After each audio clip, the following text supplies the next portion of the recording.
তো দেখো আমি আজকে কলার বড়া বানাবো। চাউল গুঁড়ো করে নিয়েছি মিক্সিতে, কলা দিয়ে চাউলের গুঁড়ো দিয়ে আজকে একটা পিঠা বানাবো। তো এখন এই কলাগুলো আমি ছুলে নিচ্ছি। কলাগুলো বেশি পেকে গেছে, একটু বেশি না পাকলে পিঠা ভালো লাগে না, অল্প পাকলে কলার। তো কলাটা ভালো পাকা কলা নিতে হবে।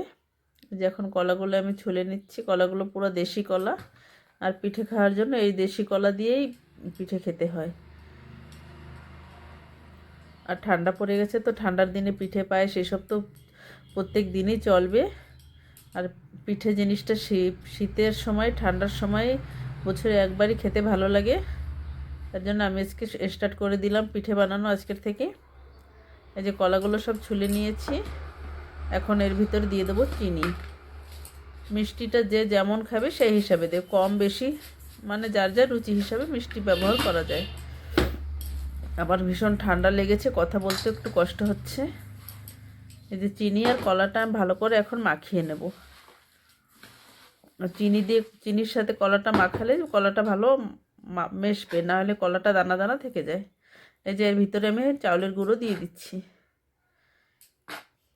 এখন চাউলের গুঁড়ো দেব, কলার সাথে যে পরিমাণ দরকার গুঁড়ো সেই পরিমাণের মতন দেব চাউলের গুঁড়ো। যে মন মর্জি ইচ্ছা মতন দিলেও হবে না, মাখাতে থাকবো আর তার ইয়েটা কীরকম হবে সেই হিসাবে আবার দরকার পড়লে আবার চাউলের গুঁড়োটা মেশাতে পারি। তার ভিতর দিয়ে দিয়েছিলাম লবণ 1 চামচ, সেটা দেখানো হয়নি। এখন এই ব্যাটারটা আমি ভালো করে মাখিয়ে নেব। এটা সুন্দর করে মাখাতে হবে, অনেক সময় ধরে অনেক সুন্দর করে সব মিশিয়ে মাখাতে হবে। আর এটা একটু টাইট হয়ে গেলে একটু জল কি দুধ কিছু একটু দেওয়া যায়। আর যদি কলা দিয়ে হয়ে যায় এরকম সমান করে মাখিয়ে নিলে হবে। এই যে এইভাবে মাখাতে হবে, বেশি একটা পাতলা করা যাবে না কি একদম মোটাও করা যাবে না। এই যে এরকম থাকবে ব্যাটারটা। এখন তেল গরম হয়ে গেছে, তেলের ভিতরে আমি একটা একটা করে ছেড়ে দিচ্ছি। তেলটা বেশি গরম করা যাবে না, মিডিয়াম গরম রাখতে হবে। আর গ্যাসের আগুনটাও মিডিয়াম রাখতে হবে। বেশি গ্যাসের আগুনটা হাই করে দিলে সব পোড়া লেগে যাবে, উপর থেকে পুড়ে যাবে, ভিতরে কাঁচা থাকবে। তো সেইটা নিজে হিসাব করে করতে হবে। কলার বড়াটা খেতে ভালোই লাগে, আর এটা অনেক দিন রেখে খাওয়া যায়, এটা সহজে খারাপ হয় না। যে দেখো কত সুন্দর হচ্ছে। এখন এই যে দিয়ে দিলাম, তারপরে নাড়াচাড়া করে দেব। এটা ভাজতে ভাজতে লাল কালার চলে আসবে, তারপরে উঠিয়ে দেব। এটা কালার লালই হবে ভাজতে ভাজতে। কলার বড়া তো আজকাল কেউ তেমন খায় না, কি তেমন কেউ করেও না। আগে অনেক কলার বড়া সবাই করতো, খেতে ভালো লাগে কলার বড়া। তোমরা এভাবে বানিয়ে খেয়ে দেখো। এটা সুজি দিয়ে করা যাবে, আটা দিয়ে করা যাবে, মানে যেরকমভাবে করলে কলা দিয়ে ভালোই লাগে খেতে, খারাপ লাগে না। এই যে 1 খোলা ভাজা হয়ে গেছে, 1 খোলা নামিয়ে নেবো, আর একবার বসাবো। এখন শীতের দিনে এসব বানাতেও ভালো লাগে আর খেতেও ভালো লাগে।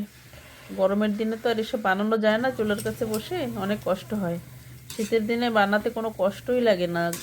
খাবার জিনিস পিঠা পায়েস যা হলে শীতের দিনে রান্না বান্না কোনো কিছুতেই কষ্ট হয় না, বরঞ্চ ভালো লাগে। গরম গরম লাগে রান্নাঘরে চুলার কাছে।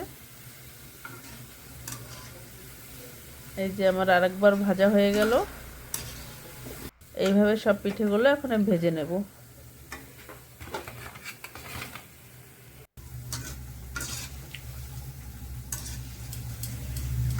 শীতও ভীষণ শীত পড়েছে আমাদের এখানে। শীতে মানে ভীষণ শীত, কিছু ভালো লাগে না, এত শীত। অন্য অন্য বছর এমন শীত পড়ে না, আমাদের এবছর ভীষণ শীত পড়েছে আমাদের উড়িষ্যার। আমরা যেই সাইডে থাকি আমাদের এখানে ভীষণ ঠান্ডা। ঠান্ডা যেমন পড়েছে, ঠান্ডা লেগেছে, ঠান্ডাও কমছে না।